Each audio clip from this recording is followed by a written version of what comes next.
Glad to see you on our channel. We hope that this video will be interesting. Online will be vetted by hundreds or thousands of people. However, before the information age when word traveled slow, it was much easier to deceive someone. Once a rumor had spread, it was often too late to reverse it and it entered history as fact, sometimes for months or even years. While these may sound completely unbelievable by today's standards, these tales amazed, baffled, or frightened even some of the smartest scholars in history. Top 10 Fantastically Elaborate Hoaxes. 10. The Patagonian Giants. First mentioned in the 1520s, stories of a tribe of 12-foot-tall giants in Patagonia, South America had been spread by dozens of explorers for over 200 years. In 1766, Commodore John Byron returned to London after circumnavigating the globe aboard the HMS Dolphin. Stories from his crew spread, and on May 9, 1766, the rumor first appeared in print in the Gentleman's Magazine. Quickly after, other newspapers and journals picked up and printed the story.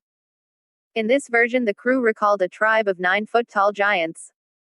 Many people questioned the rumors, and finally 7 years later a full account of Byron's journey was released. This revealed that the tallest giant encountered was only 6 feet 6 inches, still tall compared to many Europeans of the time, but certainly not a giant as the rumors described. 9. Solar armor. Perhaps the fascination with science fiction stories of the time sparked this bizarre story. In 1874, a Nevada newspaper known as the Territorial Enterprise published a story of the sad fate of inventor Jonathan Newhouse. The tale stated the man had invented a way to beat the desert heat, and he set out on foot from Virginia City, where the newspaper was based, to Death Valley clothed in his solar armor. The armor was said to be a sponge suit that cooled the wearer by means of a frigorific mixture. However, the armor proved to work too well, and the man was found frozen solid a day later, a foot-long icicle hanging from his nose. Newspapers from around the world reprinted the story, which was later proved to be the satirical work of Dan de Quille, a colleague of Mark Twain, who also wrote for the paper. 8. The native of Formosa. At the start of the 18th century, most Europeans had little to no knowledge of Asian culture, thus making them exceptionally gullible to believe stories from the strange lands of the Orient. When one unusual man turned up claiming to be from the land of Formosa, his strange customs and beliefs were enough to convince many. He had blonde hair and white skin and spoke with a Dutch accent. However, no one knew what someone from Formosa, now modern Taiwan, should look like. His customs were strange, babbling in an unknown language, eating raw meat, sleeping upright in a chair, and worshipping the sun and moon. Baptized in Scotland, he took on the name George Salmanazar, and traveled to England. There he was revered as a celebrity, even publishing a book on the history of the land of Formosa. He of course had many critics, and eventually in 1706 he confessed that he was an impostor. 7. Princess Caribou. Nearly 100 years after the deceit of George Salmanazar, the English would fall prey to another impostor. On April 3, 1817, a beautiful woman arrived in the small town of Almondsbury. She appeared to be a foreigner, speaking no known language and wearing a shawl twisted to resemble a turban. A local magistrate and his wife took the lady in and began trying to unravel the mystery of who she could be. They learned the woman's name, as she would frequently point at herself saying Caribou. Soon after, a sailor arrived in town who claimed to speak her language. He explained that she was a princess from the faraway island of Javasu. Pirates had abducted her, and she was only able to escape by jumping overboard while in the English Channel, swimming to safety. The family was delighted to hear that they were housing a princess and announced it to the newspapers. Unfortunately, this fame would be her undoing. A woman recognized her description and revealed her identity: Mary Baker, a former servant of hers. 6. The Shakespeare Forgeries. What should a child do when they are ignored and neglected by their father? Well, in this case the answer was to create a multitude of forgeries dedicated to the father's idol, a deception he would take to his grave, refusing to believe was untrue. The bookseller Samuel Ireland was a Shakespeare-worshipping relic hunter, devoting his life to seeking out anything to add to his collection.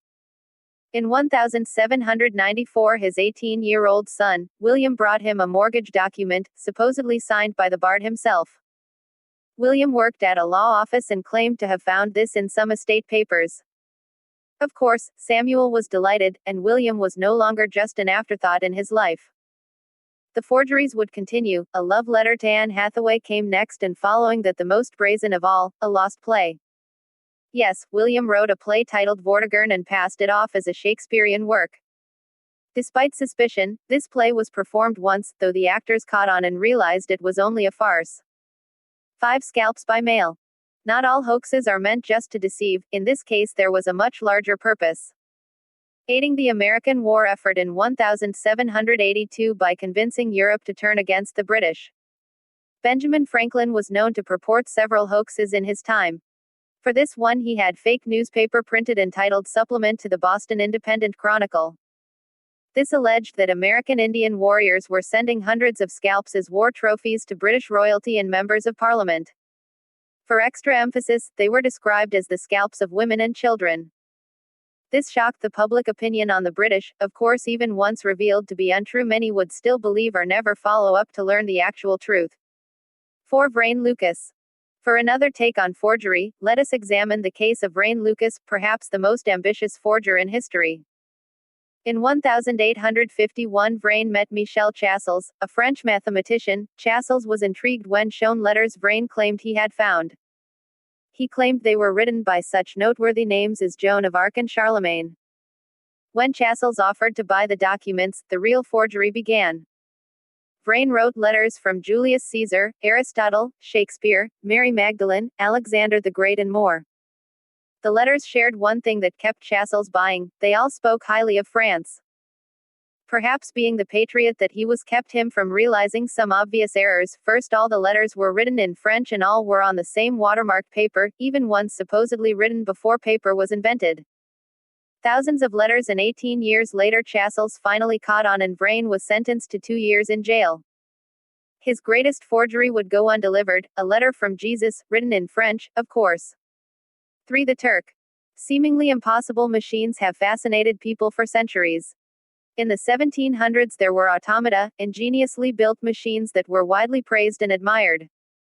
In 1769, the most famous of them was built by a Hungarian nobleman, the great chess automaton, commonly known as the Turk.